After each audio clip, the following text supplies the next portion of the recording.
নমস্কার, 99 নিউজ বাংলায় আপনাদের সকলকে স্বাগত। আপনাদের সঙ্গে আমি রমা। বারাবণী থানার ভানোরা কলিয়ারি সংলগ্ন এক বেসরকারি স্টিল পাইপ কারখানার সামনে বিভিন্ন দাবি দাবা নিয়ে শ্রমিকেরা বিক্ষোভে সামিল হয়েছেন। তাদের অভিযোগ, দীর্ঘদিন ধরে কাজ করলেও তারা পিএফ এবং ইএসআই সুবিধা পাচ্ছেন না। বেতন বৃদ্ধির জন্য বারবার আবেদন করা হলো, মালিকপক্ষ তা মানতে নারাজ। আসুন শুনে নিন শ্রমিকরা এই নিয়ে কি বক্তব্য রাখছেন। কাজ করছি, আমার 5.5 বছর হয়ে গেছে। আপনাদেরকে পিএফ ইএসআই দেওয়া হয়? কিছু দেওয়া হয়নি। আপনারা বলেছিলেন পিএফ ইএসআই জন্য? মালিককে বলেছিলাম, যার আন্ডার ঢুকেছিলাম নেতাকে, তাকেও বলেছিলাম। আমাদের কথা কেউ গ্রাহ্য করেনি। তো সেই আমরা আমাদের কথা এক কানে শুনে এক কানে বার করে নেই। এই নেতা নেত্রী কাউকে বলেছেন? এখন আমরা কারোকে বলিনি। আমরা নিজে মালিককে বলেছিলাম, মালিক আমাদের কথা কোনো শোনেনি। সেই জন্য আমরা এই অ্যাকশনটা নিয়েছি।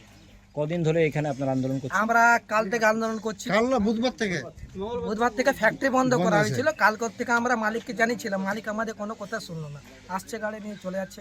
কাল থেকে আমরা গাড়ি আটকেছিলাম, লোডিংয়ে গাড়ি আটকাবার পর মালিক নিজে গাড়ি লোডিংয়ে ঢুকাচ্ছিলেন। দেখলেন মানুষ দাঁড়িয়ে আছে এখানে, গাড়ি ঘুরে চলে গেল।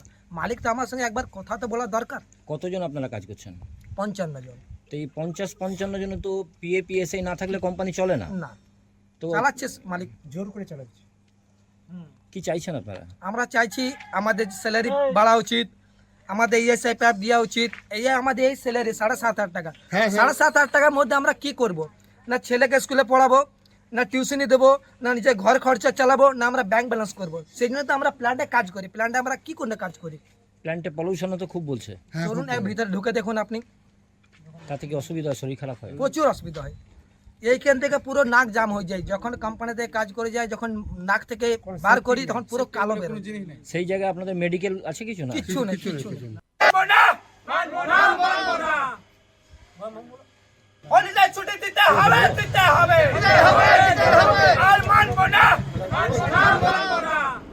আপনাদের আবারও বলে রাখি, তাদের অভিযোগ হচ্ছে এবং তাদের দাবি, দীর্ঘদিন ধরে কাজ করার পরও তারা পিএফ এবং ইএসআই পাচ্ছেন না।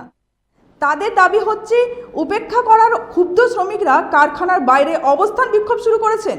তাদের হুঁশিয়ারি, যদি দাবিগুলি মেনে না নেওয়া হয় তবে তারা অনির্দিষ্টকালের জন্য কারখানা বন্ধ রাখার সিদ্ধান্ত নিতে বাধ্য হবেন। আসুন আমরা শুনে নেব এই ব্যাপারে কারখানা কর্তৃপক্ষের বক্তব্য কী। হ্যাঁ, বেতন নিয়ে আন্দোলন করার পর আমার 2-3 দিন লেট হয়েছে পেমেন্ট করতে। ওটা বন্ধ করার পর আমি পেমেন্টটা করে দিয়েছি। এখন তারপর ওরা কাজে আসেনি, যা তা ডিমান্ড করছে, ঝামেলা করছে, আমার মালগুলো বেরোতে দিচ্ছে না।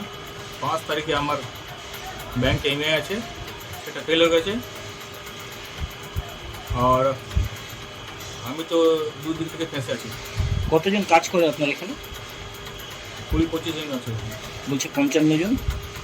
গুণেন কোটা আছে, কে কে এসছে, গায়ের লোক আছে না কে আছে, সব রকম আছে। তো ও পিএফ ইএসআই আছে আপনার? হ্যাঁ, এবার অ্যাপ্লাই হয়েছে। না, এতদিন ধরে চালাচ্ছেন নেই পিএফ ইএসআই? অ্যাপ্লাই হয়ে গেছে।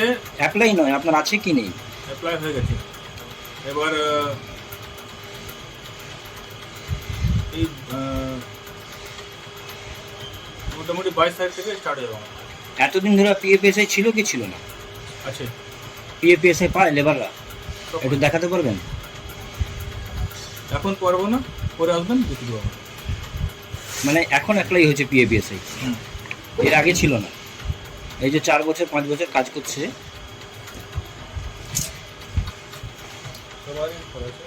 এটা তো অ্যাপ্লাই হয়েছে। এত বছর ধরে কাজ করছিল, আপনার ছিল না? তাহলে আপনি বিনা পিএফ ইএসআই তে কোম্পানি চালাচ্ছিলেন কি করে?